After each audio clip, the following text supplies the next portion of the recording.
Thank you, Mr. Chair. Thank you all again for taking time out of your busy lives to be with us. I want to start with Mr. Marsh. As we embark on building out our hydrogen economy, we have to make sure that we're building out a low or zero emissions economy. This is going to require standardized methods for evaluating and certifying life cycle greenhouse gas emissions for hydrogen production, hydrogen transportation. There are efforts underway to create such standards, but we are still far from a consensus, as close as I am told. So what is needed to make life cycle analysis standards robust so that we can depend on them and we can build out, and how will they enable the expansion of this national hydrogen infrastructure? I think that's a real good question, Senator. And it is real, to me, fundamentally, it's a question of what is the CI score, right? Is the lower the carbon index score, it is, pretty straightforward when you're looking from green hydrogen sources, at least when you're not thinking about type 3 type emissions. It's a pretty straightforward calculation. I do think that there is a need for standard bodies to help, especially the DOE, in making sure it's well established. NREL's done some really great modeling, which we all leverage, and that I think is a good framework to direct people, and that's really what we use. But that calculation of CI, when I was in Scotland for COP26, it was the big issue. How do you really count carbon?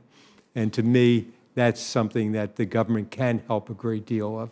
And NREL has done a wonderful job giving us good models to leverage. Yeah. As a senator from Colorado, I am always sympathetic to hearing the word NREL. Just makes my heart sing. I didn't know that, sir. Mr. Powers, I think that we've been focused largely on hydrogen pipeline regulations at the federal level.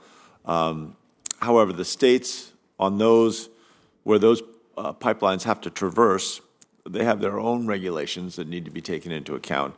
Are you aware of any pipeline regulations at the state level that conflict with each other, which would make it difficult to establish interstate standards, interstate pipelines? Thank you, Senator, for the question.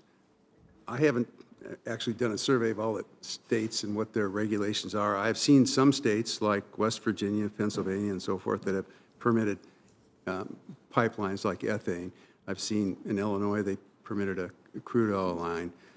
In Texas, they have a statute that says if you want to have eminent domain powers, then you can subject yourself to the common carrier provisions in that state. So I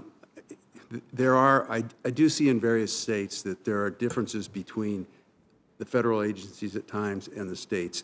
And this has especially showed up in oil pipeline construction and oil pipeline routing and so forth. So, but I think, let me just pivot and say, for hydrogen, given that it's a new industry and given the states should have a very big interest in developing hydrogen hubs, maybe there's a little bit different dynamic that could apply.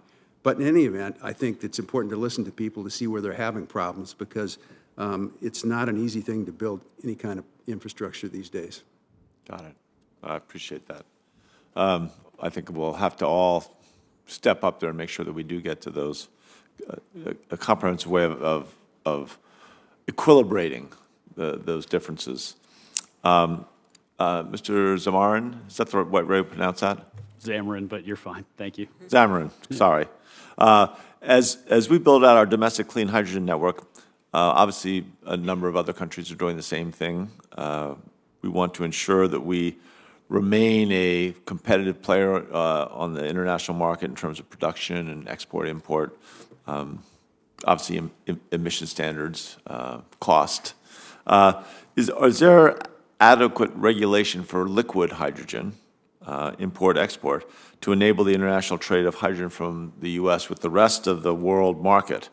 And what would be needed to get to that point? Yeah, I'm not an expert on export of ammonia, and others may speak to that, but I would say that we do have an incredible advantage here in the U.S. As I spoke about the infrastructure that we have, our ability to produce energy at low cost, transport it over long distances from many different parts of the country and export it. We've proven it with natural gas. I mean, we are the low-cost, low-emissions producer of natural gas and exporter around the world, the most powerful decarbonization tool the world has today by displacing foreign coal. I believe we can do the same with hydrogen. I don't know, to your specific question, what needs to be addressed in order to ensure that we can export hydrogen effectively. But I will say the natural gas infrastructure that we are building, we are working with each of the LNG export terminals to ensure that they will be ready for the export of ammonia and clean hydrogen in the event that we can scale that up as well. So I do believe that the U.S. can be a leader and can be the most cost-effective supplier for the world. Great. I appreciate that. I'm out of time. I have a couple more questions that I will submit in writing. Again, appreciate all your time. I yield back to the chair.